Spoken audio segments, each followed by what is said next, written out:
Welcome back to the Cover 3 podcast here on CBS Sports. That's Bud Elliott. That's Tom Fornelli. I'm Chip Patterson, coming to you live at youtube.com/cover3 and all across the 24/7 Sports Facebook network. Thanks for hanging out. Smash that subscribe, smash that like, come and join us in the chat. It has been a crazy Saturday here in college football, and it is not done yet because as we are coming to you, USC has the ball up 48-45 on UCLA.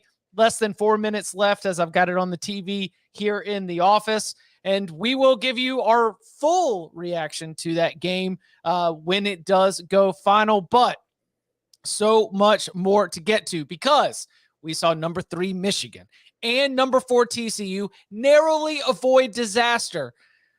Tennessee, not so lucky. Disastrous would probably pertain to the result and also the fallout from that game. Much more on that in just a little bit. The Doors do it again. Back-to-back SEC wins for the first time since 2018. We had a loony ending in Laramie. We had a bad beat in the big game. Drake May's Heisman chances were dropped by Josh Downs. And by the end of this night, not the end of the podcast, but by the end of this night, 5 teams from the top 16 will have losses. Voters have to sort it out Sunday morning. We'll make some projections here on the podcast. The College Football Playoff Selection Committee has until Tuesday to rig it for whatever they want for TV ratings. And the landscape of the sport, like without a doubt, has changed. Our expectations for all of this has changed based on everything that's happened in Week 12. Excited to break it down with you all. So I feel like while this game, USC and UCLA is still going on, let's start with what already happened because, Tom, Michigan and Illinois, there are a lot to pick apart when it comes to Michigan for us to be concerned about. Blake Corum goes down with an injury. The offense continues to have to settle for field goals instead of getting touchdowns. There's also a little bit of controversy here as it pertains to the officiating and, Brett Bielema's comments after the game. You were live blogging this game. My heart goes out to you that you had to invest so much emotionally and professionally into this. What are our strongest takeaways in terms of Michigan escaping home defeat at the hands of the Fighting Illini? Michigan is very dependent on Blake Corum. Mm-hmm. I mean, that was the one thing from the game that, like, first play of the game, he breaks free for a 37-yard run. They go 75 yards, 7 plays, score a touchdown. Then they had long drives after that didn't end in points, but, like, Blake Corum was the focus of the offense still. Like, I mean, he had, like, a 41-yard screen pass in which about 45 of the yards came after the catch. And once he got hurt, like he left with 100 yards rushing and like 40 yards receiving, all in the first half. Once he left the game, Michigan's offense didn't do anything. Like they were already missing Donovan Edwards, who was banged up, so they're down their number 2 back. Corum leaves the game, and it kind of got put on JJ McCarthy's shoulders, and nobody in the Michigan passing game, as far as tight ends or receivers, was really able to do much of anything. McCarthy was not able to push the ball down the field. Like if you looked, all of Michigan's explosive passing plays, I did the math. I can't remember exactly what it was, but roughly 80% of the yards on them came after the catch. So it was short throws and big runs afterwards, which is, it's kind of a problem. So they were able to escape, get the win, get the 4 field goals in the second half to come back. Illinois had taken the lead. First of all, it's the first time Michigan allowed touchdowns in the third quarter all season.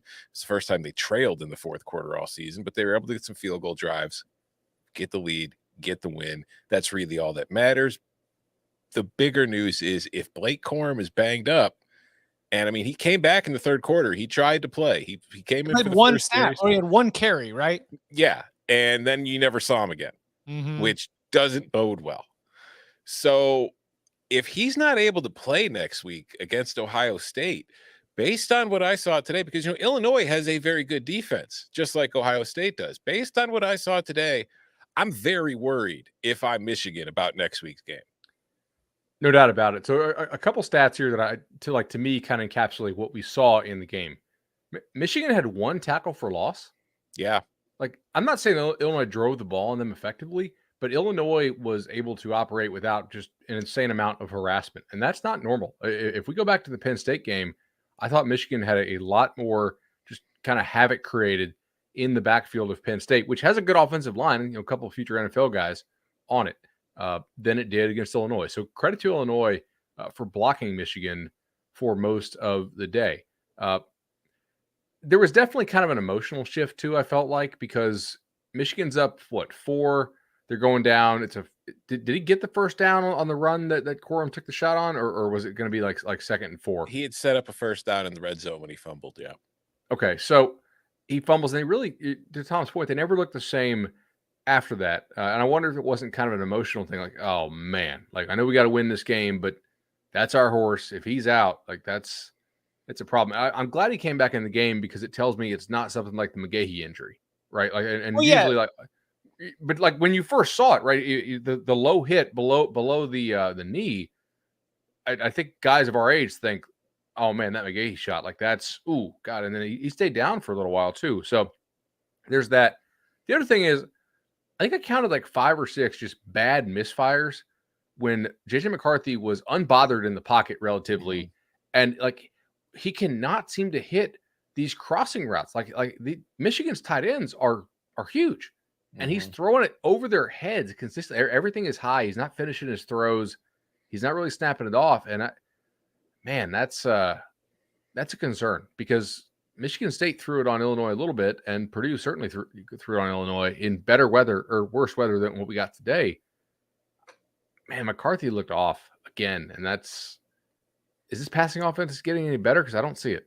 Yeah, Illinois was banged up in the secondary. Like, they did not have Taz Nicholson. They did not have Tyler Strain, which are 2 of their top 4 corners. And like, they didn't get any sacks. They did a decent job of getting pressure. But like you said, Michigan's defensive line didn't really cause any havoc. And I guess that's why the Illinois offensive line is nominated for the Joe Moore Award. But that was probably their best performance of the day, but it wasn't enough. So, yeah, it's like I said, if you're Michigan, you're thrilled you got the win. You're worried about next week. If you're Illinois, like, I understand Bielema was upset with the refs. I was upset with the refs at the end of the game, but Illinois also had chances to put this thing away and didn't. They put the refs in a position where some close calls could, cost them the game. And I've seen that situation with this team before. It's like, they've had chances to beat good teams like this, and they have failed to close. So it's more on them, I think, than the officials. There is one side of this where, as we continue our conversation about the top teams, we're going to say, look, you got to win. College football is really tough, just figuring out a way to get a win. But at the other side is like, well, we've got these flaws. And when they are JJ McCarthy accuracy issues, when they are Michigan red zone issues, when all that starts to pile up, it's like I came out of week 12 feeling worse about a lot of teams. And so on that note, I want to pivot to Ohio State, because Ohio State was playing with its food for about a half with Maryland, finally was able to hit the gas. But this final score against the Terps is not representative of how close this game was all the way down the stretch, where you had a Maryland offense that was able to score and was able to move the ball on the Ohio State defense, and where you had the need for, shocker. What we had when JTT had his like baller game, I was like, what's your biggest takeaway? Is like, recruiting matters. And here we go again. 3 touchdowns from Dallin Hayden. And that's just the mark that was the Buckeyes offense. It wasn't necessarily CJ Stroud moving the ball through the air, though he did have some good passes and some good passing plays. It was Ohio State leaning on the ground game to be able to escape an upset spot. So before we get into any Ohio State, Michigan thoughts, where are we at with the Buckeyes too, after getting in and out of College Park with a victory? I have one fundamental disagreement here. I don't feel like Ohio State was ever in danger of losing this game. Ever? No. Trailing at halftime. Yeah, at halftime by 3 points. And then they took the lead early in the third quarter and they never gave it back. And I thought Maryland moved the ball well, but had to settle for field goals, which you could argue is like, oh, bend but don't break. Jim Knowles' defense. That's what he learned. That's what we saw from Oklahoma State in the Big 12. I still thought there was enough offensive success that Ohio State could get got later in this game. yeah, but like the thing is, Maryland was able to move the ball, but Maryland was never in Ohio State territory in the second half in a one-score game. Like the only time Maryland was able to score in the second half of that game was when it was down 2 scores. And Okay. it moved down the field and scored. So it's like, yes, the scoop and score at the end of the game to make it a 13-point final at the end made it look a lot, more of a quote unquote comfortable win than it was. But at no point while I was watching this game did I actually think Ohio State was going to lose it. I think that's fair. Maybe I thought a little bit just because they looked off to me somewhat. Stroud, just not one of his better games, but I want to give Maryland's defense some credit here, guys. Like we get a lot of guys chirping at us on Twitter because we don't talk Maryland enough, which I think we just have a couple of really dedicated Maryland fans who also happen to like cover 3, which we appreciate y'all. Maryland can cover. I think I've seen enough of this team to know they can kind of cover people. And honestly, like that was considered a weakness for the squad coming into the season. I know they've had some injuries there. They covered Ohio State pretty well. Like Stroud did not have one of his better games. And, offensively, this is sort of like Maryland offense we were hoping to see for parts of this season. They blocked Ohio State all right. Like Tua's little brother's not that bad. They moved it pretty well, and I just totally blanked on the kid's name because I don't want to mispronounce it. Yeah, excuse me. Man, and yet I do come away worrying more, I think, about Michigan than I do Ohio State, because Ohio State, like we say Stroud looks off. Stroud's off game looks better than McCarthy's A game. Yes. And if Michigan doesn't have Corum, Ohio State does have Marvin Harrison Jr. Yeah. And also, like, Michigan loses its top 2 running backs and really struggles to move the ball. Ohio State loses its top 2 backs, and Dallin Hayden rushes for 146 yards. Touchdowns all after halftime. Yeah, but yeah, no, I'm with you, bud. But going back to Maryland, for our Cover 3 fans who do want us to talk more about Maryland, I have a question for you. Are you concerned at all that your 2 best games of the season were Michigan and Ohio State? Like, does it bother you that your team seemed a lot more prepared and ready to play these games than it does most of its other games? No, for this reason. Because under Mike Locksley, Maryland had traditionally been blown out in these type of games, and then they would play the bully as a favorite. Normally, Maryland kind of lays down to Penn State, Ohio State, Michigan. If you look at it, they don't usually hang. So this year is a real departure from what they normally do. Okay.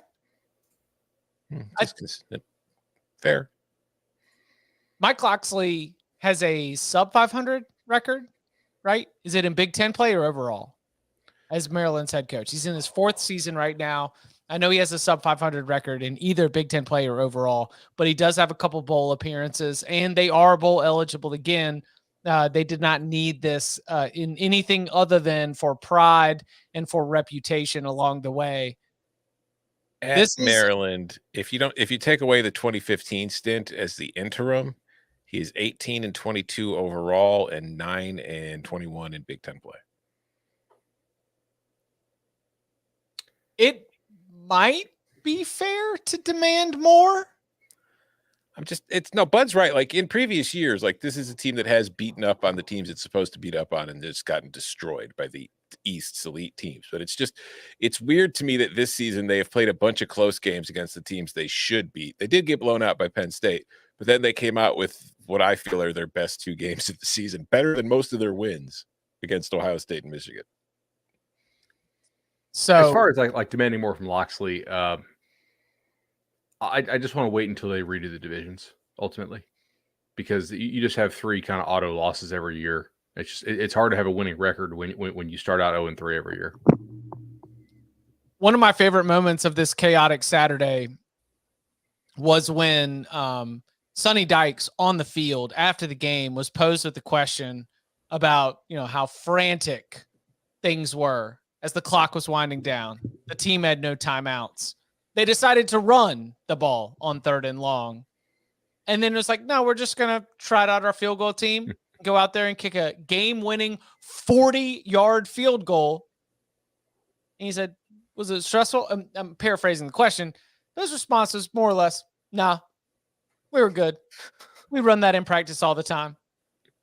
And nothing better encapsulates just sort of the energy, the vibes, the way that this TCU team has continued to move through this season more than TCU with its 3 best offensive players on the sideline, just Max Duggan putting the whole offense on his back, marching that team down the field, and with no timeouts, they still are able to execute. I mean, there was no substitution penalty. How many times do we see those kind of moments end up with a false start or a substitution penalty, something along the lines that would end up spoiling your chance to be able to kick that game-winning field goal? And yet TCU moves to 11-0. They do not fall to the same fate of Kansas State in 2012. They do not fall to the same fate of Oklahoma State in 2015. The last 2 Big 12 teams to start the season 10-0 both lost their 11th game to Baylor. And yet TCU is 11-0. The Hypnotoad lives on. What do we make of the vibes that continue for Sonny Dykes and this team? They're versatile, right? The broadcast here clearly in their meeting with Coach Aranda and the defensive staff for Baylor, they talked about how they were going to make everything stay in front, no explosive plays for that TCU offense, see if they could actually be disciplined, execute, get them off the first read. And the broadcast hammered that home. And as I watched, I was like, yeah, they're right. They are trying to do so. And honestly, they did a pretty good job of that. They allowed only 2 pass plays at 30+ in the ballgame and a couple explosive runs, but not necessarily huge ones. But they said, hey, TCU, like, can you be physical? Can you win in a fist fight? Even though TCU kind of did that last week. So I think clearly that's the way that Big 12 defensive coordinators think you need to play this TCU team. And they're probably correct. If you allow this TCU team to hit explosive plays, you're kind of dead in the water. But for the second straight week, TCU hung in there, traded punches. They were physical. Kendra Miller ran really hard. I think having a guy in Max Duggan who's, 23 or 24 years old, just played a lot of football, doesn't seem to panic a whole lot, helps them. And then second half adjustments made by TCU here were key. They had, I think, 140 more yards than Baylor did in the second half. They didn't panic. Joe Gillespie, we talked on the Wednesday show when we did the preview. Would Dave Aranda be able to confuse Max Duggan? A little bit, sure. But it was actually the opposite in the second half. I thought Joe Gillespie, TCU's defensive coordinator, who we talked about probably every week now because TCU keeps winning ball games, he was able to confuse Blake Shapen down the stretch, I thought. And, for Baylor, it came down and they had 3 drives that had like 170 combined yards in which they didn't score any points. One was long, had a pick. One was long, missed field goal. One was long, turnover on downs. Yeah, like Sonny Dykes can say he wasn't nervous as they were running out to kick that field goal. I was pretty nervous. I know, right? Well, they were running out to kick the field goal. Our John Rothstein, CBS Sports Network, always says get your nitroglycerin pills. Like this was a blood pressure medicine kind of moment for TCU right there. But Max Duggan cool as a cucumber. And to Bud's point, like, this is a battle-tested team, and it's one of the things we've talked about. Like, they have been through the war every single week, and the one aspect, it's like, man, you'd like to see them blow somebody out once in a while just for their own sake to chill out and rest, and people kind of question how good they are because they don't blow people out, and I understand that. But also, like, if you get to the playoff, and we've seen it happen a lot of times with elite teams in big games that have coasted through their entire season, they get put in a tough spot. They're not really sure what to do because they're not used to being in that situation. So TCU's been put into it time and time again, and it comes out on the other side with a win. And I think that's only going to serve them well next week in the Big 12 championship. And then if they get through all that in the college football playoff. So you think that Matt Campbell is not going to spoil this? I don't think Matt Campbell's Iowa State team can spoil this. No. Yeah. I don't think so either. I just don't think this Cyclone. I mean, well, famous last words, but I don't think this Cyclones team can do it. Kansas State won at West Virginia. They are 1 win away. They play Kansas next week. If they win that game, they are in the Big 12 title game. Of course, that game between Kansas State and TCU, a TCU win, was an absolute classic. So we're going to be keeping our eyes on that as well as we try to handicap, where TCU is, how they stack up against the best teams in the country. Speaking of the best teams in the country, does USC deserve a spot in that conversation after this win against UCLA? What did the Trojans prove to you in this victory? It's a tough question. Mute. No, you're still muted, bud. Sorry, guys. I know I've been talking all week about how how our house has got the sickness right now. So I'm trying to mute so I can just kind of hawk this phlegm. No, it's okay. I got called out in the chat. Somebody said, why does it always sound like Chip has mucus in the back of his throat? And I said, well, because I've got 2 children, ages 2 months and 7 months old. They're both in daycare. It's November 19th. We've had degrees of 80 degrees and 28 degrees here in North Carolina. So guess what? The sinuses and the upper respiratory system are a little bit cooked. We're trying our best, bud. Don't ask for any kind of forgiveness. We are with you. We understand. I don't have children, and listen to this. Free breathing. All right. So I thought USC was very physical tonight, especially with their offensive line. Like they pushed around UCLA. UCLA is not a team that I want to play from behind because typically they have a good pass rush, and USC blocked UCLA's pass rush. They ran for I could probably just look it up right now. Oh, they ran for $179 on 38 carries. UCLA only had 3 tackles for loss on them the entire day. And they also were able to get Dorian Thompson-Robinson to throw 3 interceptions, right? Like he just repeatedly didn't see kind of the one robber guy over the middle. And that was key. I think maybe the one time he hid behind the ref, but ultimately, we knew USC's defense was not great. It allowed 500 yards and 6.8 per play, but they were physical. They played enough defense situationally, and Caleb Williams made some ridiculous throws. Yes. Tom, take him here. That was insane. The one where he was rolling out to his right and kind of just did the shortstop thing, like when you see a shortstop rolling into the hole to make the throw back across the infield, and he just fired an absolute laser to the sideline. It got the audible gasp out of me. But going back to this performance in the whole, talking about, like you were saying, the physicality that USC had tonight. Kudos to the left side of their offensive line, who I thought just played a damn near perfect game. It's like they were running outside zone. Anytime they ran to the left, there was not a time where I don't think they failed to seal the edge and get to the outside and pick up yards. It was just a masterful performance in that aspect. I also think that if you're USC, yes, it's a resume win. It's your first real resume win of the season. That's great. But more than anything, kind of like what you talked about with TCU a minute ago, they got down 14-0. Mm-hmm. They got put in a situation they haven't been in. Like, they had the tough game against Oregon State on the road earlier this year, and I think that was good for them to kind of, test their mettle. But they hadn't been down multiple scores against a team that they really hadn't been able to stop at any point, and they're not a defense that's been proven to get multiple stops in games. So for them to get those stops, to get those turnovers, to come back, erase that deficit, and then be the team that was in control for most of the second half, that's exactly what you wanted to see from this team all year. And if Caleb Williams is playing like he played tonight for the next few weeks and USC wins the Pac-12, I don't know that he's going to win it, but he's definitely kind of thrust himself with this performance right into the middle of the Heisman conversation. Oh, if he plays 2 more of these games, he's going to win the Heisman. I think. Stroud will be the favorite tomorrow, and I think he should be.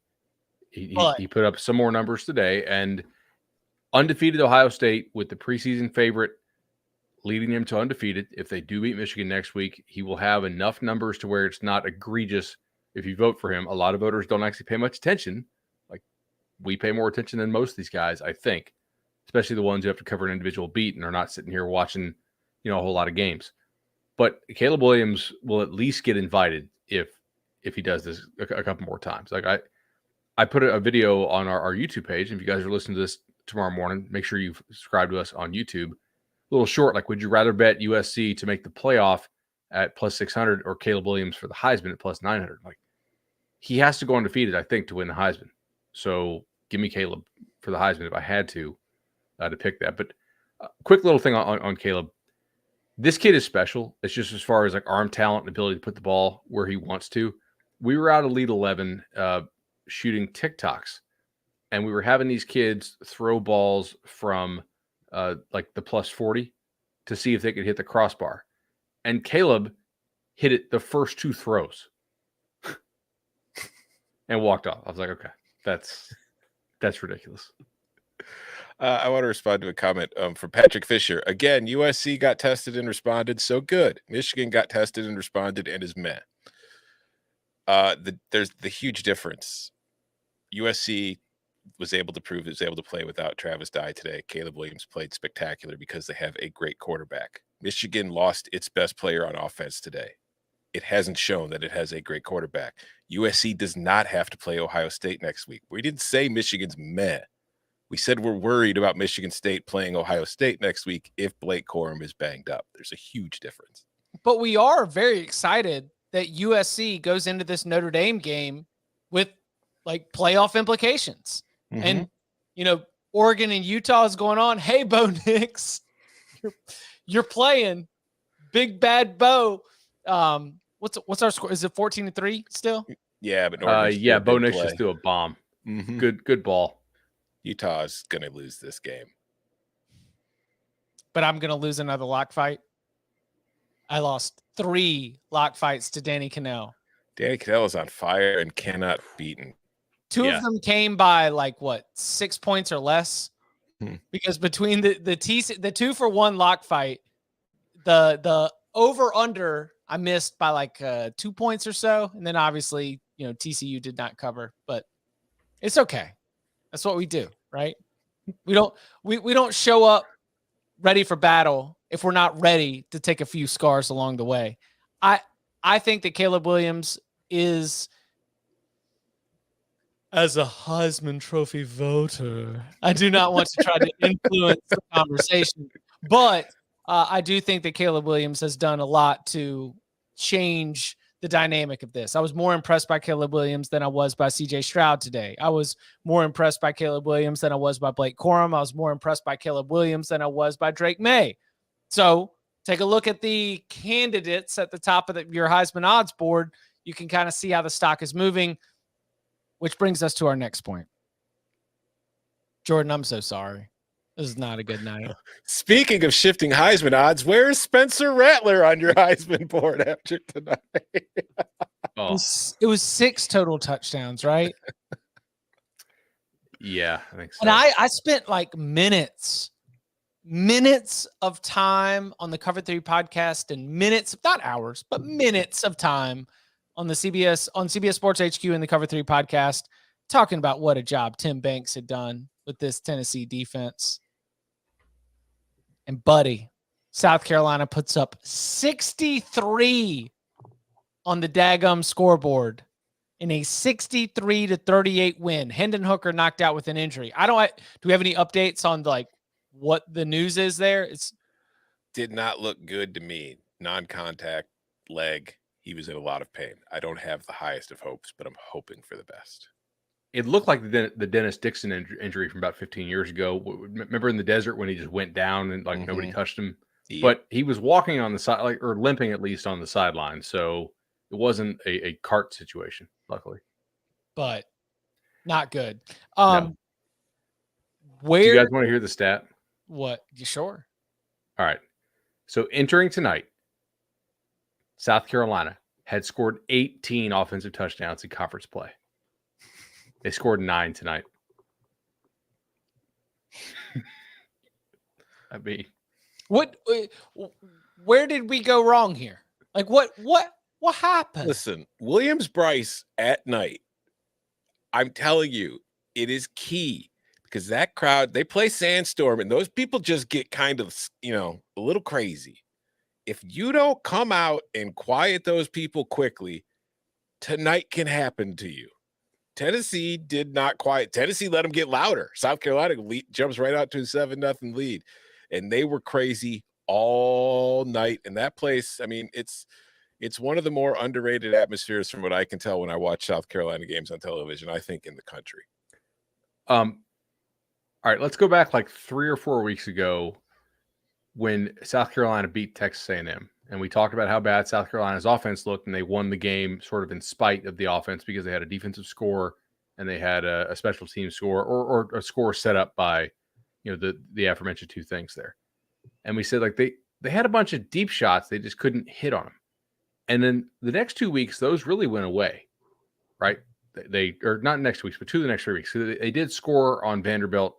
A lot of people have scored points on Vanderbilt this year. We'll get to Vandy in a second. They looked like crap against Missouri. They just no-showed the Florida game.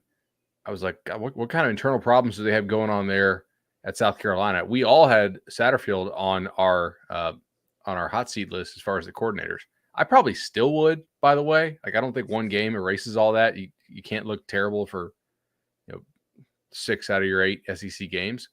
But they hit the deep shots tonight. Tennessee was missing a couple of really key defenders, including like one of their best linebackers, and I think it showed. South Carolina repeatedly hit them over the middle of the field. They were the more physical team. I think Tennessee kind of walked in there and figured, okay, we'll get the lead. And, Tennessee playing without the lead is a little bit different, I guess, as we saw against Georgia. But the main thing was they hit the deep shots. They were able to hit some explosive plays to the outside with some of the jet sweep stuff. And Tennessee they never got stops. Like, I don't know how many drives. How many times did South Carolina not score? Let's check. They had 12 total drives, 2 of them ending the half, so 10 actual drives, 9 touchdowns, 1 punt. It's pretty good. That's decent. Not bad. It's a decent day. That's a no-show. But didn't we say something like this was going to happen in the preseason? Like, the whole thing with Spencer Rattler when he ended up at South Carolina. Weren't we kind of like trying to temper South Carolina fans' expectations of what they were actually getting, but saying he's going to tear somebody up, but for the most part, he's not going to be that good? I did not say that, so I was wrong there. But you were right. That was said. I don't think anybody thought he'd be as bad as he's been. Yes. Like, he had a less than 1 touchdown to pick ratio in conference play entering tonight. I would ask Jordan to go find the tape, but I feel like that would just be mean. That would be mean. So before we get into our conference by conference whip around, before we get into our projections for what the new college football playoff rankings are going to look like, how about the number 1 team in the country? 16-6 winners against Kentucky. Did it seem that close to you? I never, like Ohio State, I never thought Georgia was going to lose. Agreed. Never thought Georgia was going to lose in this game because I just didn't trust Kentucky to block them consistently enough. However, I will say maybe Georgia is saving their red zone touchdown plays for the playoff or the SEC title game, which would be smart, but they have had some struggles with this. It seems like when Georgia gets in that jumbo formation for what is otherwise, I think, a pretty good offensive line, they're nominated for the Joe Moore Award. They very well might win the Joe Moore Award this year. Around the goal line, they are not very good in short yardage, and I'm not really sure why. Maybe I'll take some time. Actually, no, this week is Thanksgiving. I will probably not take some time to look into this, but maybe before the SC title game, we'll go back and pull some of the clips to see what we see. But that kind of kept Kentucky in the game, the inability to convert in short yardage, in the low red zone, having to kick too many field goals. Luckily, the defense is just otherworldly, and I don't even know what Levis's numbers were. They couldn't have been very good. The problem is I don't think you can go with a scheme explanation. One-on-one battles were lost. They had Jalen Carter as a lead blocking fullback, and they were still unable to get those short yardage situations against Kentucky, which the identity of this program, the way that this team has performed, the unders, daggum, 10-1 now through Kentucky's all of Kentucky's games this season. Now the offense might have something to do with that. I believe that there are just great future NFL players on that offensive line, but in actual execution, they lost. They're losing some of those battles. And if you want to be concerned about that, I think that might be a valued concern. I think there is a schematic explanation, actually. Oh, okay. This is a theory. And again, it's Thanksgiving week. So like Bud, I will not be doing any research into it. I'm just going to send it out there and see what happens.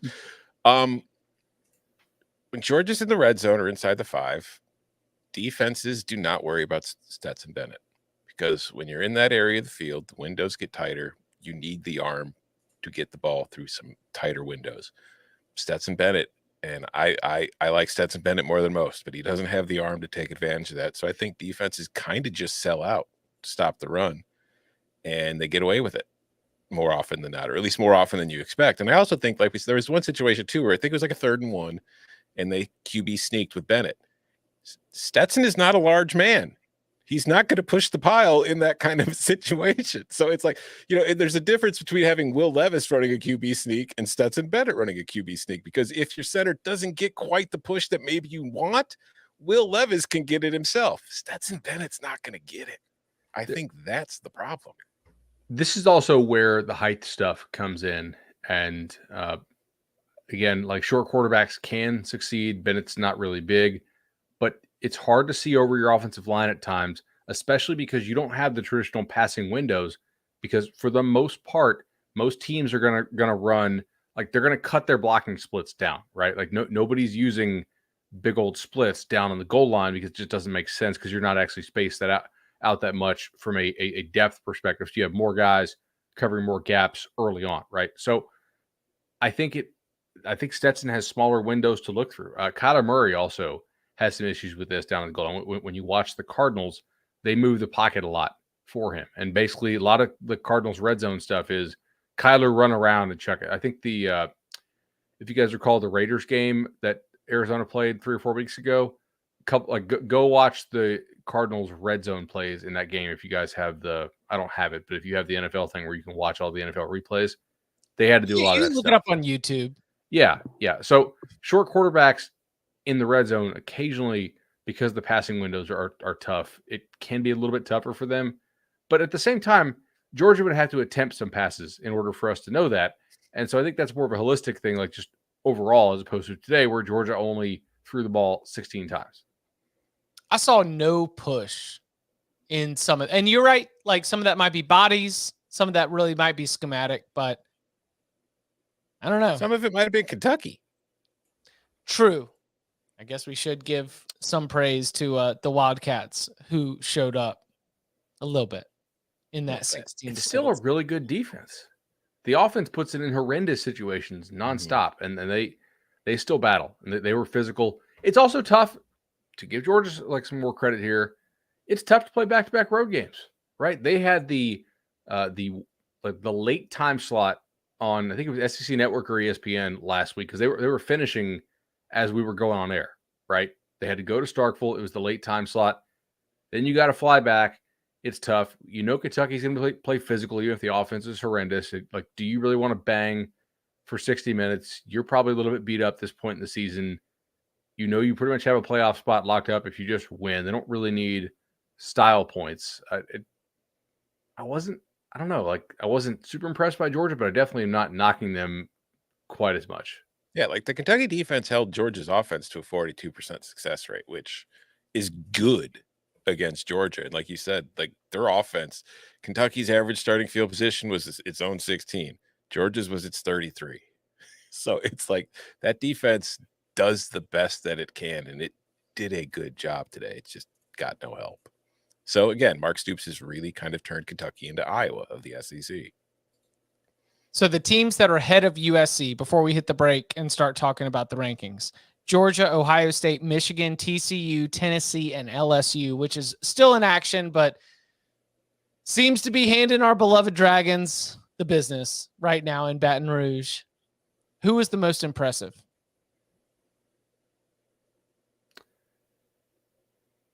All right, the names one more time. So those went pretty fast. And Georgia, the Georgia Bulldogs, who won 16-6 against Kentucky. Ohio State, which won against Maryland, Michigan over Illinois, TCU over Baylor, Tennessee lost. Obviously, they are eliminated from this. And let's say LSU incomplete, considering that game is still going on right now. Who was the most impressive from that group? So of like the top 4, basically, then, because it's not going to be Tennessee. We're not really judging LSU. Because all of the top 4 was like, that's the thing. You might have had those moments. You said, I didn't think that Georgia was ever going to lose. I agree. I don't think that Ohio State was ever going to lose. I think I probably agree. I never actually started preparing a new update to tomorrow's top 25 today, but everyone had to sweat a little bit. They all failed to cover by multiple scores except for TCU, right? I mean, Georgia was a 22-point favorite. Ohio State was a 27-point favorite. Michigan was a 20 or 17-point favorite. So, 3 scores plus, and then little old TCU.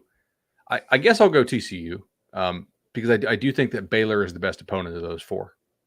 And then they went on the road and got the dub. I'll go with Ohio State simply because it made the most wow plays of those 4 teams. Fair. Coming up on the other side, we go conference by conference with some of our biggest takeaways from week 12 and our projections and predictions for what the new AP Top 25 and maybe even college football playoff rankings, whatever you want to call them, how these teams stack up against each other, what the new Top 25 will look like after week 12. Next. Whoa. Okay, Dad. Let's get that rating up. The game has some sort of power over me. He went from rickety old man to some kind of superhero overnight. Some questionable dance moves. What are you doing? I'm just pressing some buttons. What is the secret? Playing a lot of Madden. Fantasy Football original movie streaming November 25th. I got my butt back. What? On Paramount Plus. So let's begin with the Atlantic Coast Conference, where Clemson won 40-10 against Miami, where North Carolina lost 21-17 as a 21-point favorite to Georgia Tech, who is now 5-6 at home, where Notre Dame extended its winning streak against ACC opponents in regular season games since entering into a scheduling agreement in 2014. Notre Dame is 40-7 against ACC opponents in regular season games. Might want to change that agreement. Like, are you sure you want to play 5 games against Notre Dame every year? Florida State absolutely worked Louisiana 49-17. They were up 35-3 at halftime, left no doubt. Louisville gets a 25-10 win against NC State. Virginia Tech wins against Liberty. Going for 2 late does not work out for the Blue Devils. 28-26 loss at Pittsburgh. Wake overcomes an early deficit and wins 45-35 in a shootout against Syracuse. What are some of the big takeaways from the ACC this weekend? Oh, North Carolina. This is what happens, man. Yeah, but I mean, listen, somebody, Ross Martin, Inside Carolina, like fantastic. If you are a North Carolina fan who is listening to Cover 3 podcast and you are not an Inside Carolina member, you are doing it wrong.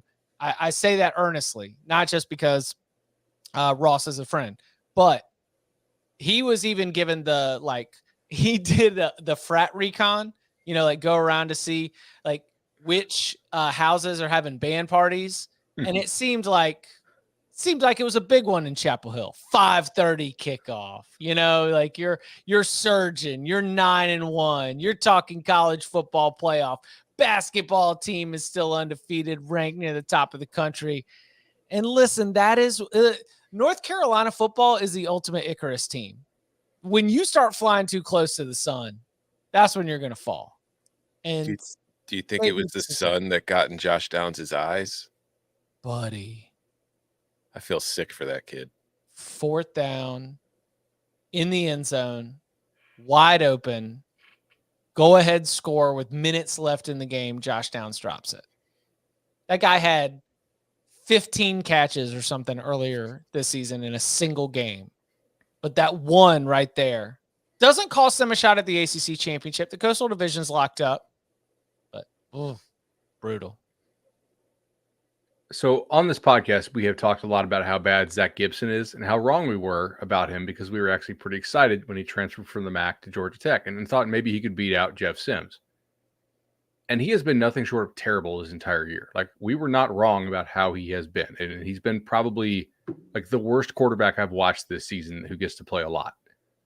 And obviously he was the backup to Sims and was the backup to Pyron as well before both those guys went down with injury or transfer portal illness or whatever it may be. He was 13 of 18 for $174 tonight and did not throw an interception. That is not a stat line that's going to blow you away, but it is almost 10 yards per attempt, and it is just so much better than anything that kid has done this year. So shout out to him because he has been, again, I mean, just awful. And tonight, not only was he not awful, he was actually pretty decent. I think that allowing 372 yards to this Georgia Tech team by North Carolina's defensive staff should be a fireable offense. But we probably also need to talk about the job that Georgia Tech's defense did against this UNC offense. I mean, hold them under 400 yards. Like, people don't do that. That was damned impressive. I wish I could have got watched more of this. Does Brent Key have a shot to get this job, do you think? How broke is Georgia Tech? Because if they're as broke as I think they are, then yeah. I don't know. I think there's a lot of guys who wouldn't take the Georgia Tech job because they hired a dude who's a straight fundraiser at AD. How much funds do you think he's raised in his 5 weeks on the job? Like, I'm not saying Brent Key may be the long-term solution, but I mean, I jokingly texted Tom and said that based on ECU's performance against Houston today, I wondered if Mike Houston was working on the resume this week instead of the game plan. Yeah. I mean, Just saying. I mean, I feel like I made the joke too in Slack today. I says Lane Kiffin's looking in his playbook for answers, but all he sees is the resume. The Auburn resume. yeah. Arkansas alt line, no doubt. 10 degrees. Lane looking to the southeast, maybe. Hugh Freeze lost to Virginia Tech. Wait, they did? Yeah. Yeah. Oh shoot, I thought Liberty got him. Okay. They got the interview flu this week all over the country. Yeah. I mean, so here's one thought from the ACC. With the results of today, which include, Tennessee losing, the door is open for Clemson to make the college football playoff. Mm-hmm. Oh, it's everything when Clemson's Very win much today. So. Yeah. Like if they Dabo's going to all three church services tomorrow. He's holding doors. He's passing the plate and doing like the bugs or like he's collecting the plate and just zipping it back and forth. And he's singing from the hymnal. Like he's spending a lot of time in church tomorrow because all their prayers were answered as far as college ball playoff. That was extremely helpful. Well, but I told y'all here on this podcast that as part of Self-Care Saturday, I didn't want any part of this. I've got it recorded. I'm going to come back to it. I do not have actual X's and O's takeaways on this game, and I'm not going to fake it as such. But I did watch this game. I know you watched this game because you gave us a Miami Quit Watch update in the group chat. So I do want to at least get into this Clemson team still has to play a South Carolina team that put 63 on the board against Tennessee. It still has to play North Carolina, which, while the Tar Heels laid an absolute egg in Chapel Hill, are dangerous and over the course of the body of work have been more explosive than they were against the Yellow Jackets. Brian Brzee did not play in this game. Malcolm Green, he's been in and out of the lineup. The availability with Green has been a little bit up and down. But what did we make of Clemson, both sides of the ball against Miami? They came out, even though they didn't have those guys you mentioned. I think Fred Davis didn't play as well. Another corner for them. They were dominant in the first half. Miami had 8 yards of offense in the first half. They were pretty inept, which is, why I took Clemson as one of the very few locks I had that actually hit this week, because I figured Miami's offense would look like trash, and Clemson made it look like trash. Offensively, Clemson moved the ball pretty well in the first half. And then in the second half, Clemson continued to move the ball quite well for the most part, and they had 5 fumbles and a pick and still won by 30. It was Miami Like had sloppy, you're mad, Yeah. but yet at the same time you won by 30. Miami had no real interest in tackling. They just had interest in like late hits, personal fouls, and trying to strip the ball, which they did a lot. Like they would get some serious strips here. But Clemson goes for 450 yards. All those drives stopped with turnovers. Miami ends up getting 98 yards, most of that in garbage time. Clemson still has a pretty good D line. This offense is not that bad. Notre Dame is looking better, so the loss at the Irish, I think, looks a little bit better or a little more excusable each week, especially if they beat USC next week, which I guess they could. Guys, Clemson has a pretty nice shot at this playoff. Like one loss, Michigan, from what I saw today, should not be going over Clemson. Yep. Mm-hmm. You know, I Would think one loss Clemson Ohio wins out, State because they have the mutual game against Notre Dame. Well, are you saying Michigan beats Ohio State? Correct. If that happens, because Ohio State beat Notre Dame, would the committee take Ohio State? I think if Clemson wins out, it is in no matter what, because I don't really think there is any thought process to what they ultimately do. They have at least shown some propensity for when teams are close. The tiebreaker is the conference title. So if Clemson wins the ACC and it's a one-loss non-Big Ten champion, I think they would go with Clemson, especially the fact that it's Clemson too helps. If it's a one-loss North Carolina, I don't know that I would believe that as much. Well, it's a 2-loss North Carolina now. But I'm saying had it been a one-loss North Carolina, that might not have been as solid. All right, what about looking at the rest of the Big Ten, where the Iowa Hawkeyes 13-10 winners at Minnesota? Thought they had a little bit of pick six. Was a strip return? It was a pick six, right? It was a pick six, and it should have been a pick six. You didn't think he stepped out? He didn't step out of bounds. They blew the play dead. He didn't step out of bounds. Anyway, Hawkeyes end up winning. Indiana 39-31 in double overtime against Michigan State. Michigan State blows a 24-7 halftime lead in the defeat. Purdue wins 17-9 against Northwestern, and Wisconsin wins 15-14 against Nebraska. And I wrote this in tomorrow's top 25 today. There's so much chaos within sort of the top 16 teams in the rankings.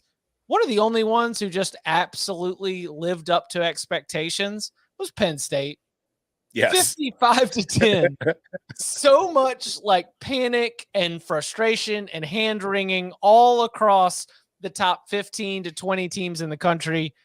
Penn State, yes, they gave up a couple scores early, but 55-10 at least has the Nittany Lions fans feeling good, as the Nittany Lions do improve to 9-2 overall. We already talked about Michigan and Ohio State. What are some of the big takeaways from the Big Ten? Apparently that Wisconsin win was pretty important. Oh, because the job just got posted? Yeah. Like again, with the decommits there earlier this week, just other stuff coming out of Madison. Earlier this week, I had a pretty good, decent indication that it wasn't going to be Jim Leonard. And then shortly after Wisconsin comes back, because they were down 14-3 to start the fourth quarter. Come back, they win 15-14. The report comes from Jeff Patrikas that they've posted the job and that Jim Leonard is expected to get it. So I don't know what happened, but apparently there's been a change in Madison. It looks like Leonard's getting it, and I'm happy for him because I think he deserved the job. Elsewhere in the conference. Oh, can I say something on the Leonard thing real fast? Sure. This is not a commentary on whether Leonard should get the job or should not, but rather on the process. If you are choosing to hire a head coach based on what happens in one game, that is a terrible hiring process. This guy has been in your building for how many years now? You should know, right? How is he managing people? How is he recruiting? How is he interacting with players? How is he interacting with boosters? You've got to see all that stuff now more behind the scenes. Like, I'm not saying that this type of decision-making doesn't happen, but it's reactionary nonsense, Like you should pretty much know when you made the decision to fire the guy, whether Leonard could be the guy or not. Now, maybe there's a couple things you had to eval as a head coach. Almost certainly they're not going to be on game day unless he just makes the most ridiculous game day blunders ever, or like punches the sideline reporter or something crazy, right? It's maybe like, hey, how does he do managing more of our big time boosters? How does he project his vision for the program? But we're making it's probably what, $50 million guaranteed decision based on whether he beats Nebraska. I want to be clear. I don't know that that's 100% what happened. All right, I'm just saying. I had from, and it wasn't the AD. So again, we don't know for sure. I'm just saying from something I heard earlier this week, from something somebody told me, it sure seemed to be going a different direction a few days ago. They play Minnesota for the final game of the regular season at home next Saturday.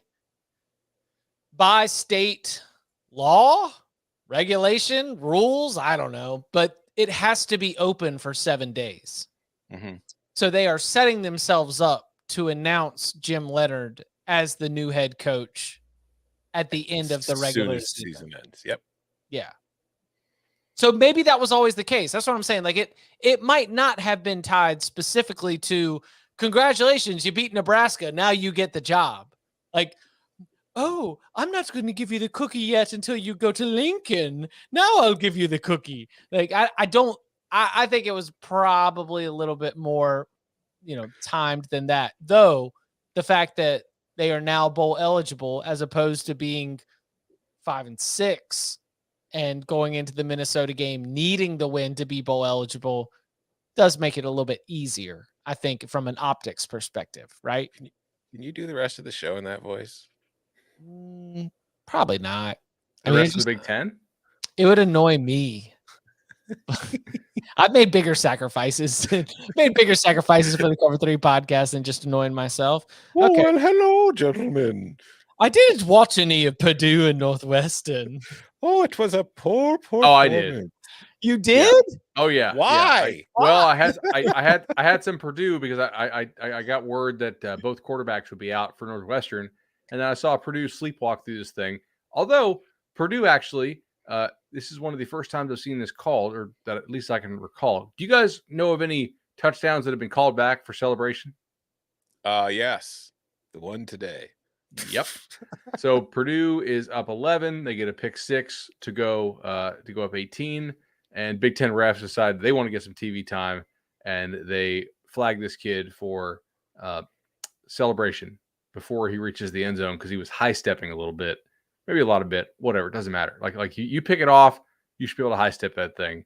And so congrats on your TV time, Big Ten refs. I hope your heater breaks tonight. And that was just nonsense. Take the pick 6 away from that kid. Don't tempt fate around here with that. Do not tempt fate. I will say there is one time. Do you remember one time? The Pinstripe Bowl a few years ago. Kansas State, Syracuse. A touchdown got called back from Kansas State because he started celebrating too early. And it was just as dumb then. Yeah. Mo Ibrahim, 263 yards rushing on Iowa. Mm-hmm. In a losing effort, but still. I don't know why Minnesota bothered trying to throw. Poor Oregon. You guys see this? Scoop and score. Bo Nix is playing his butt off, and just Oregon's defense gets to stop. Very tough. Chip, Michigan State had to have it. Didn't get it. Didn't get it. Probably not going to get it. That was bad. It was real bad. Yeah, that was. I feel like Michigan State thought it was going bowling at halftime, and then just stopped playing. Last week too, because they got backdoored last week. Like they got backdoored today, and they just Indiana kicked in the back door on the cover, and they just went through the house and just robbed the entire place and walked out the front door. I was like, okay, cool. Like we're up 17, feeling pretty good. Laid 10 here. All right. But let's forget our lock agreement that lost, because Michigan State had a 22-yard field goal to reach bowl eligibility at the end of regulation. Oh, they did? Yes. I turned it off once I knew No, they no, couldn't no, no. cover. I didn't care anymore A because Michigan State's trash. chip You went back to field watching goal. Purdue Northwestern. Yeah. A chip shot field goal to reach bowl eligibility. And yes, you and I would have taken the L, but Michigan State would have at least had the win. And yet, unbelievable. This is bad. Hey, my over hit quick. You did call that one, even as they were calling back touchdowns early in the game. Anything else on the Big Ten? All right, Big 12. I thought legitimately it was a scoreboard glitch when I saw Kansas State up 28-19 in the first quarter against West Virginia. I was not watching live because it was a 2 p.m. start, and 2 p.m. starts on a college football Saturday exist in an alternate universe. I don't know how you would be able to prepare yourself to watch a 2 p.m. start, but that is what they're asking you to do. It included special teams touchdowns, defensive touchdowns.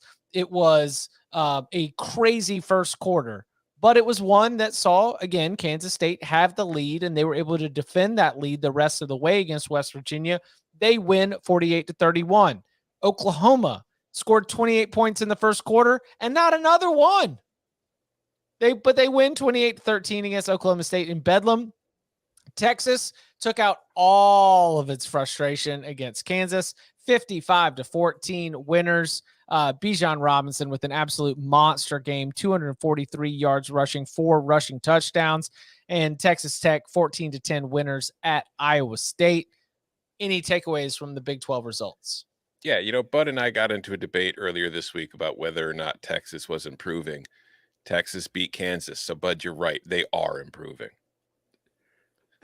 They're an improved team from last year that definitely has some flaws. I think my power ratings tomorrow will have Texas 1, Kansas State 2, TCU 3, as far as betting power numbers. I still TCU K-State. And I'll have to manually adjust down Texas a little bit again if they're going to play somebody with a pulse. I kind of wonder what's going on there at quarterback for Kansas. I don't know. Maybe we'll get into that more on Monday if I hear more on that. Oklahoma State tonight had 484 yards and 13 points. As somebody who bet over 66 in this game, that's an annoyance of mine currently. Not really loving that, because if the game features 930 yards, it doesn't have to go over 66 points, but it shouldn't have 41 points, which is what it had tonight. That's crazy. Just tremendous red zone defense / red zone defense for Oklahoma, red zone incompetence for Oklahoma State. And did you guys actually watch this? Because I did not. I was watching on my phone a little bit, and no, it was early on. I just had to relegate it. There was too much other stuff going on. There were no stakes in the game, right? It wasn't. Yeah, they weren't playing for anything.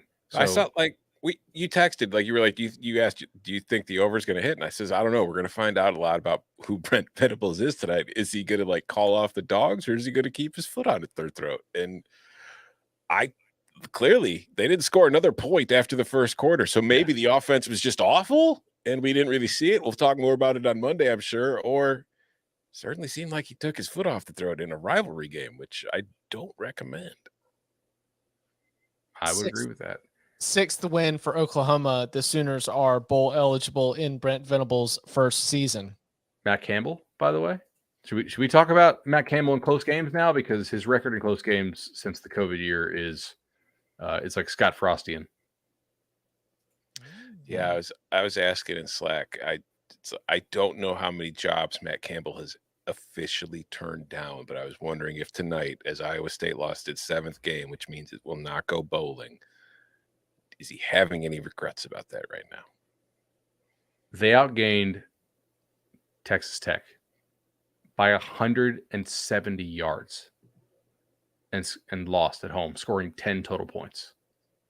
Just 422 to 246. People don't do that to Texas Tech. Texas Tech's MO is that it has 600 yards. They're 7 for 9 on 4th down They score a good number of points, and then they give up a 50-burger. Hell, like we talked about, Kansas last week had almost 9 yards of play against this Texas Tech defense. How do you? Again, sometimes when you drag everybody into the muck every single week, sometimes you drag yourself into it too. All right, so drive length that did not result in a touchdown. 63, they had to kick a field goal. They kicked a field goal on a 66-yarder. That was before the half, so I'm assuming that was like they didn't have a choice to go for the touchdown, really. And then back-to-back turnover on downs, 55 and 40. I think those were in the red zone. They scored a touchdown on the next drive. Hooray! And then they punted on 19. It just, that's a tough year for those guys. I think this is. Was it last year or 2 years ago? It had to be last year because I've only been on the show for 2 years. We got all the hate for saying like Iowa State enjoy going to bowls. Like bowls should be celebrated. They're not a program that's going to win a conference title. Yeah, it was going into last year. Iowa State fans believed they had Big 12 title hopes, and you were pointing to Iowa State's football history, and it created a modern rivalry. Bud against Iowa State fans. Yeah, I understand the decisions based on the game situation, but they had 2 4th-and-1s at the Texas Tech 2 in the third quarter. They didn't kick a field goal on either of them, and I would have done the same, but they got stuffed on both. And in a 4-point game, when you pass up 2 field goals because you go for it twice on 4th and you don't get it, right decision or wrong, that looms large. Before we get to the Pac-12 and a horrific beat in Stanford Cal, I mean, I wasn't on it, but I recognize how absurd it is. We need to celebrate. We need to celebrate the Vanderbilt Commodores, who are a Tennessee win away from being bowl eligible in year 2 under Clark Lee. I would just like to point out that in Slack earlier today, one of our coworkers, Barrett Slee, said, during the early games, he said, I'm keeping an eye on the SEC games in case there are any upsets. And I said, like Vanderbilt beating Florida. And this was before the opening kick, and I was poo-pooed in Slack. People thought I was joking. Well,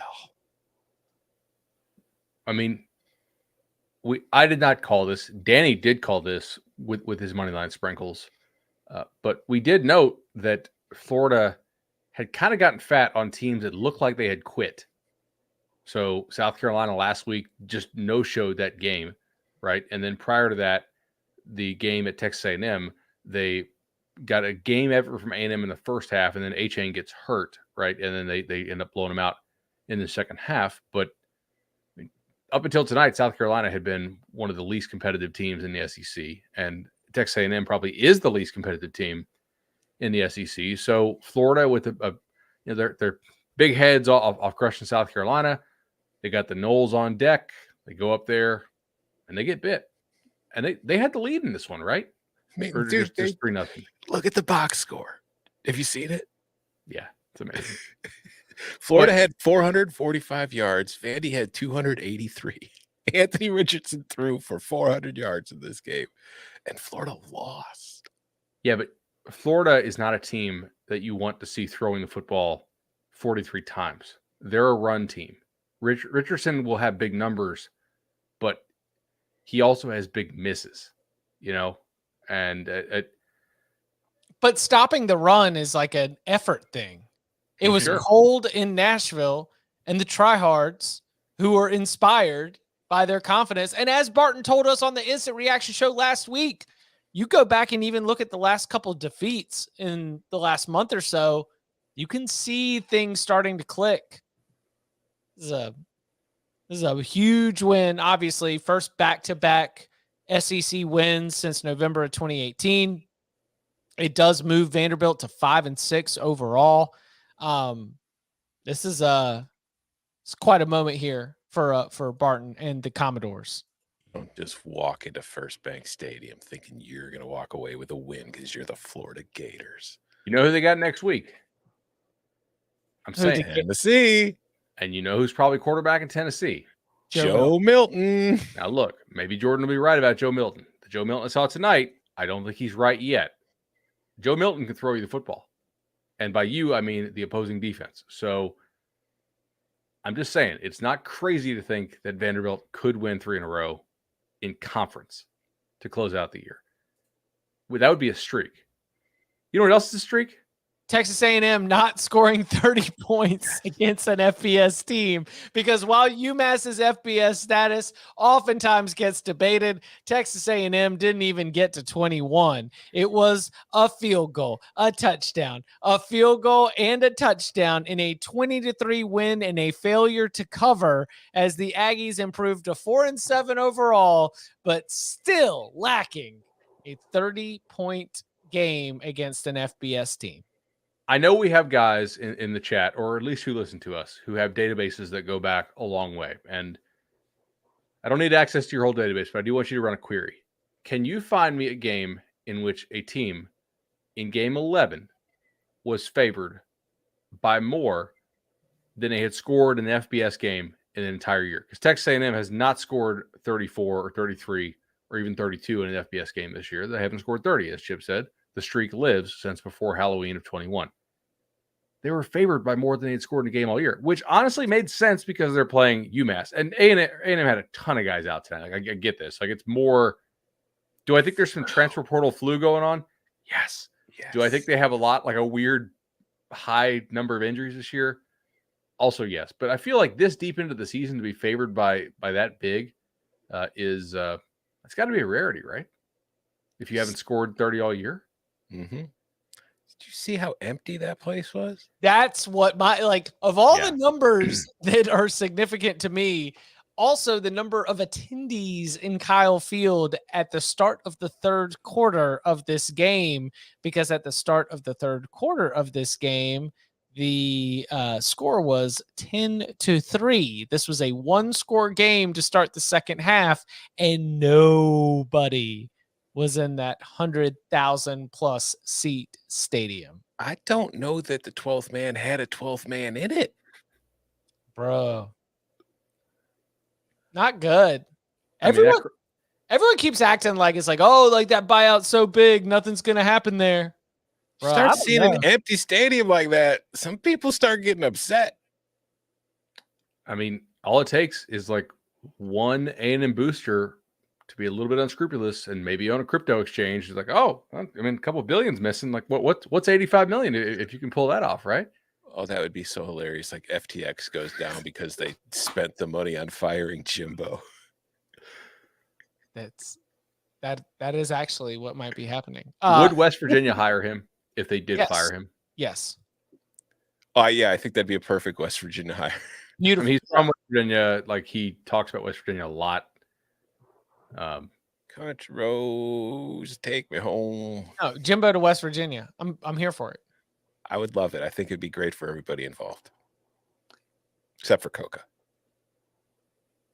Would that be bad? No, I think that's a good. Never mind. We're not. Listen, we've got a lot of time to start to cook up those fantasies, and we're already 73 minutes into this podcast. The 12 man entered the portal for the chat.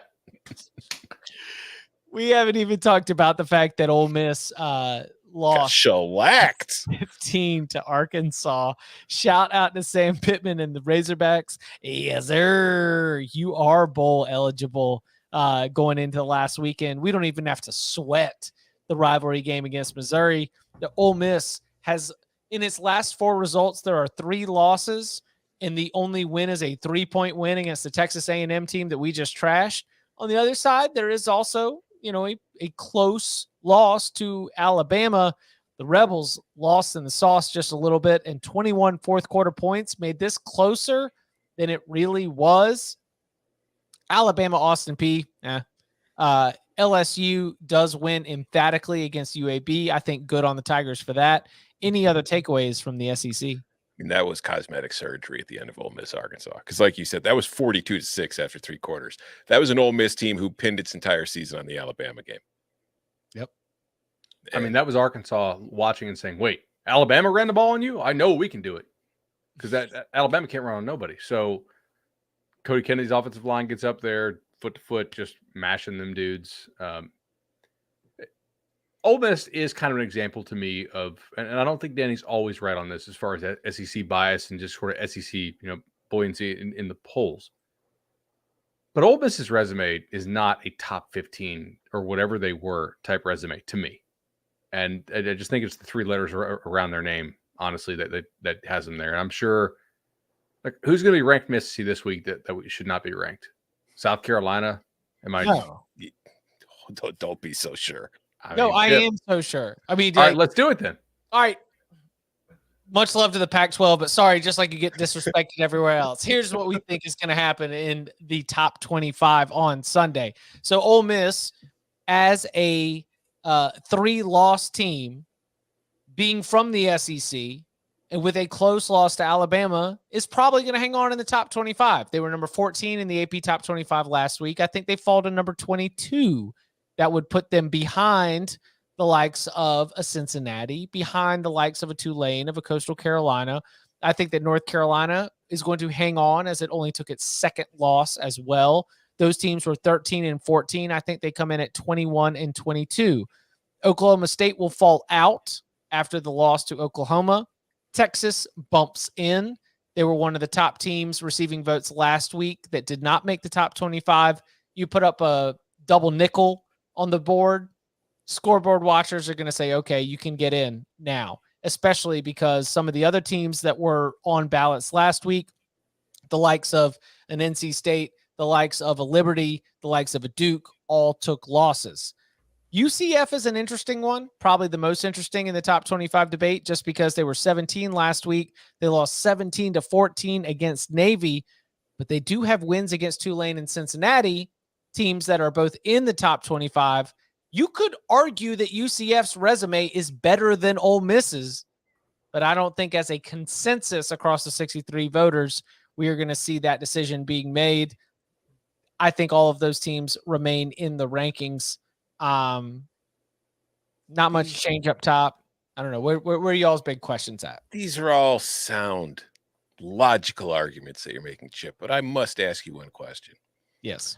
Did any of those teams happen to beat a top 5 team by 25 points today?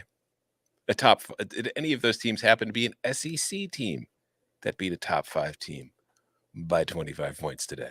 This is your South Carolina is going to crash the top 25 argument. Yes. I'm saying it's a lot more likely than I think you believe it is. What if I told you the top 5 team they beat is from the SEC? It was going to be the playoff because it lost. All right. So let's go. The losses: Arkansas, Georgia, Does not want to deal with our crap right now. Missouri, and Florida. The wins: Tennessee, yes. Kentucky, Kentucky, a perennially ranked Kentucky team. I'm going to say no. Is Kentucky ranked for a quality loss? No. Okay. All right. Just checking. Hey, it's happened in prior weeks, right? We just got to cover the bases. This is the protocol. So it doesn't happen as much later in the season, honestly, because later in the season, you do have more full body of work. And we start to see it really even in the others receiving votes. You can start to see how the voting behavior has really zeroed in on a smaller group of teams. Earlier in the season, a lot of teams where the disparity in others receiving votes is not that much. Then you get into later in the year, the groupthink sets in. Writers are exhausted. You're late in the year. You're just like, whatever, like this team out, this team in. You don't quite see as much. I do think that we are going to have USC moving up into the top 5. I think that we see Clemson moving probably up to number 7. And then we still got some results out there that we need to shake out in the middle of the rankings. Notre Dame moving up to number 14. Hello, quality win or loss for USC. We'll see what happens right there. So right now, I could be wrong for sure, but right now I'm going to say that Texas, who is just outside the top 25 and on a bunch of ballots last week, is the only new addition to the top 25. Well, Bud made up a great point, and you just mentioned Texas. Earlier this year, Texas lost a close game to an undefeated Alabama and entered the poll after not being ranked the previous week. What if another team lost a close game, say on a field goal with 9 seconds left today, that had Illinois. been ranked before, but it lost to this undefeated team that's currently in the top 3? It was a very close game. Shouldn't it, maybe if we all follow the same logic that we use when Texas loses to Alabama, shouldn't Illinois work its way back into the poll? I don't know. I don't know a lot of other teams that would have a lead over Michigan in Ann Arbor that late in the fourth quarter. In fact, nobody has. I feel like that's got to be one of the 25 best teams in the country. How are you going to like ruin Oregon State's day like this? They've won 8 games for the first time since 2012 after winning at Arizona State. The Beavs are hanging on to that top 25 status with their little beaver claws, and you're trying to kick them out just so that you can get Illinois in there. I think it was Matt Hinton who tweeted it, but it was true, even if it wasn't Matt. Oregon State's got to be the most anonymous 8-3 team in college football history as far as the Power 5 is concerned. They were pretty beat up today, and they went down and just beat the heck out of Arizona State. Arizona State might be done. Like, they had a nice little bounce back from Sean Aguanu, the interim coach there. And then Bourget was kind of a fun story. The quarterback they put in, whose brother, or maybe there's another kid by that last name that plays for is it Western in the MAC? But yeah, they're not that bad. Like, they're pretty physical along the lines of scrimmage. They have a bunch of tailbacks they can replace. They got Trayshawn Harrison, who's pretty solid at receiver. The quarterback is just bad regardless of who it is, but Nolan is the starter, but he's been out for a bunch of weeks, and they keep winning ball games. That's your Oregon State minute. Chip, we did cover the Pac-12. Right? Do we need to cover Pac-12 games that are not the one I'm currently watching, are not USC, UCLA, and are not Washington State? By the way, guys, Washington State's good. Like, that's a very good defense, and they just embarrassed Arizona's offense today. I'm glad we're talking the Pac-12 because I've got more Pac-12 questions for you. Okay. Regarding the rankings. With Tennessee losing, it's going to be a new top 5 team. Does LSU move up to 5 at 9-2, or does USC, after beating UCLA and improving to 10-1, jump LSU and move into that 5 spot? And what about a suddenly 10-1 Clemson? Oh, it's USC. You're sure? I mean, you asked my opinion on it, so. Okay. Does Clemson jump Bama? Yes. Okay. Bama gets no love from a 34-0 win against Austin Peay. Clemson won decidedly against Miami. Yes, I think so. Do we think that Tennessee will fall like behind Oregon if the Ducks win? That's a pretty bad loss, man. I mean, like you can't lose by 25 with a concession touchdown. I mean, it was a bigger margin than that for a little while. Yes, I think Oregon jumps into the top 10. I think they fall behind. Kind of hard to. Tennessee has 2 losses. Alabama has 2 losses. Tennessee beat Alabama. I think that head-to-head is respected. So maybe Oregon just jumps up into 10. Now that Tennessee does not have to be considered in the playoff, do we think the committee will continue to respect that? And do we think the AP will act differently? Alabama's not in the playoff either. Oh, but they could be. No, they can't. You don't think tonight's results increase the chance of that? Alabama's not going to be in the playoff. 2-loss team that doesn't even win its own division will not be in the college football playoff. It's quite unlikely, but I do think it's probably like a 3 or 4% shot. I don't want it. Okay. If I'm telling you right now, if a 2-loss Alabama makes the college football playoff, I am never even discussing the playoff on this show again because it will be complete bullshit. It won't be a real thing. It'll just be a made-up television event to get ratings for facts, not opinion, not nothing. If that happened, we would know. It would be confirmed. The championship is the secondary aspect of the whole thing. Which is good because the regular season is the best part of college football. So let's just Agreed. forget about the college football playoff entirely. You know, we can only talk about these incredible days that we have. We got a tie ball game in Eugene, boys. Good. Let's go to overtime. I mean, that's pretty amazing. Did we talk about the Stanford bad beat? So the total was at 46.5. Stanford was down by 10. They were driving, and they were seemingly out of field goal range, but not totally out of field goal range, because David Shaw, in all of his NFL-bound wisdom, knew that he had a kicker who could boot it from 61 yards and get it between the uprights. So as time expired, a 10-point Stanford loss turned into a 7-point Stanford loss, and the total finishes at 47 instead of being at 44. Yep. Some of us had the under. Some of us had Cal, and we're like, what are you doing, Cal, for the vast majority of this game? And then they win the fourth quarter 21-3. Obviously, the 3 being the field goal that Chip just discussed. So Cal starts this game. I actually did watch some of this on a stream, maybe an illegal stream. I don't know. Cal starts this game off. Moving the ball. Let's go. I'm a little bit lower on some of the teams in the bottom of the Sun Belt. If things go wrong, they could be like UMass UConn. That's kind of like sicko mode of a sicko mode. All right, so Cal starts this game off moving the ball great. I'm like, okay, we're looking good here. Gonna cover 4.5. Gonna cover 6. Probably both. Cal fired its offensive coordinator, offensive line coach earlier this week. I actually made that as an upgrade because I thought those were terrible hires in the first place by Justin Wilcox. And he'd probably have a better job if he'd wanted it. Had he actually had a functioning offense for the last couple of years. Anyway, 39 yards, have kick a field goal. 55 yards, have kick a field goal. 22 yards, turnover on downs. Then they go 25 yards. I got to punt it. 78 yards.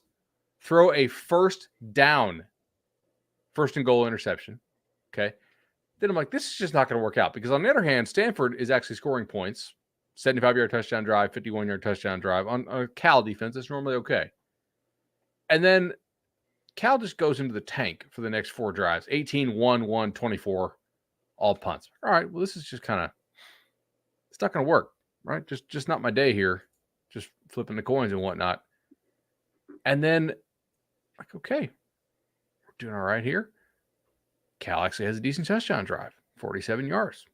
Nice. Fumble 6. Okay, like, Cal could win the game. Cal could cover the game. Jaden Ott, 1-yard touchdown run. But not before Cal also took the time to throw another first and goal pick. Like, this honestly probably should not have been close. And due to that, in fact, Cal was outgained in this ballgame. Stanford had 400 yards, which I don't think they've had in quite a few weeks. Time to extend Shaw. Yeah. I didn't watch any of this game. Okay. I saw the bad beat. First of all, Chip, it's the game, not this game. Is it not the big game? I thought it's. I think it's the game. It's a game, purportedly.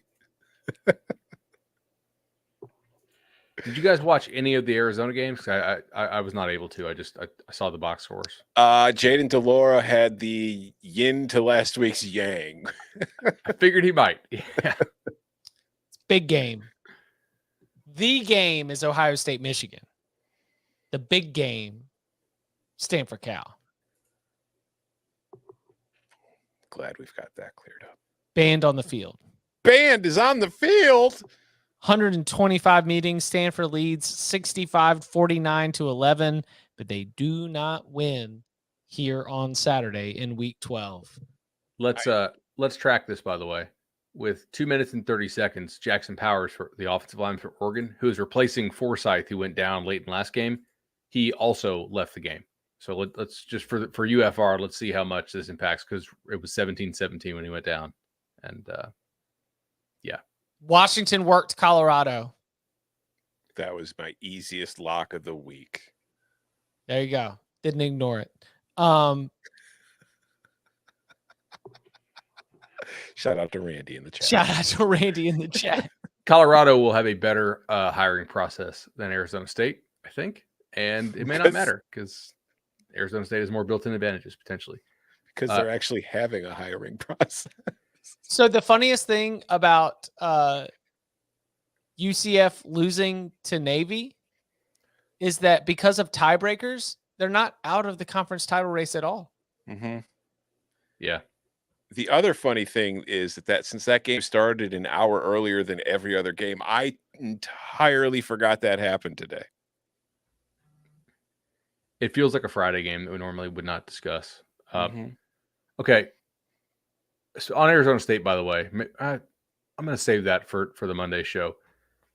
Shout out Travis Trickett for the job that USF's offense did with a fourth-string quarterback and two guys who look like me at receiver and a couple offensive linemen out, and just I think they had like 8 or 9 starters down, and they still put up a 40 spot on Tulsa. Maybe some of that's Tulsa not trying that hard, but Anything else before we get out of here? I mean, a lot to get to. It was an insane day. You know, the number of times that we came so close to an even more chaotic day made it feel awesome, first of all. But the final, put all the pieces together, doesn't seem like there was a lot of chaos. We came real close to total chaos. So much love to college football for delivering once again.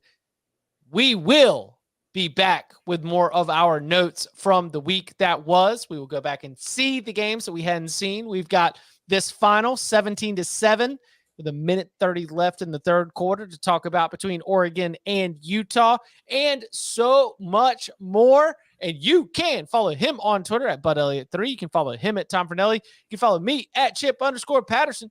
Gentlemen, thank you very much.